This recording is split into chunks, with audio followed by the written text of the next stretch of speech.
बिना बिजली किसी चीज को छूने पर क्यों लगता है करंट का झटका, चलिए जानते हैं। कई बार दरवाजा, कुर्सी या किसी इंसान को छूने पर एकदम से स्पार्क जैसा लगता है और करंट का झटका सा महसूस होता है।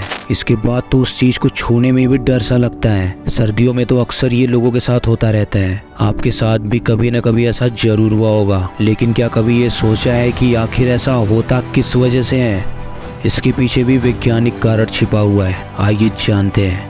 बचपन में आपने भी पढ़ा होगा कि सभी चीजें परमाणु यानी एटम से बनी होती हैं और परमाणु 3 कणों से बना हुआ है, इलेक्ट्रॉन, प्रोटॉन और न्यूट्रॉन। इलेक्ट्रॉन में नेगेटिव चार्ज होते हैं, प्रोटॉन में पॉजिटिव चार्ज होते हैं और न्यूट्रॉन एकदम न्यूट्रल होता है। हमारे शरीर में भी प्रोटॉन, इलेक्ट्रॉन और न्यूट्रॉन होते हैं। प्रोटॉन और इलेक्ट्रॉन एक दूसरे को बैलेंस करने का काम करते हैं। कोई भी एटम तब तक ही स्टेबल होता है जब तक कि इलेक्ट्रॉन और प्रोटॉन बराबर की संख्या में होते हैं।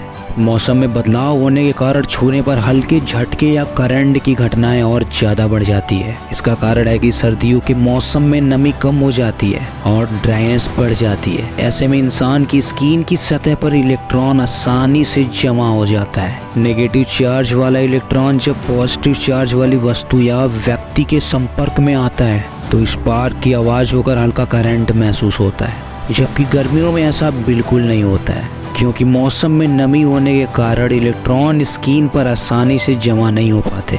सर्दियों में समय समय पर अपने पैर जमीन से टच कराते रहें ताकि शरीर में जमा इलेक्ट्रॉन चार्ज जमीन में चला जाए। ऐसे में बॉडी चार्ज नहीं होगा तो आपको करंट का झटका भी महसूस नहीं होगा। अगर पैरों में जूते पहन रखे हो तो थोड़ी थोड़ी देर में अपनी कोहनी या हाथों को दीवार से टच करते रहें। इससे भी आपको किसी सामान या इंसान से करंट लगने की संभावना बिल्कुल कम हो जाती है। तो कैसा लगा आपको इस फैक्ट के बारे में जान के? कमेंट करके जरूर बताइएगा। अगर आप इसी तरीके के फैक्ट वीडियोस के लिए हमारे को लाइक और सब्सक्राइब करना ना भूलिएगा।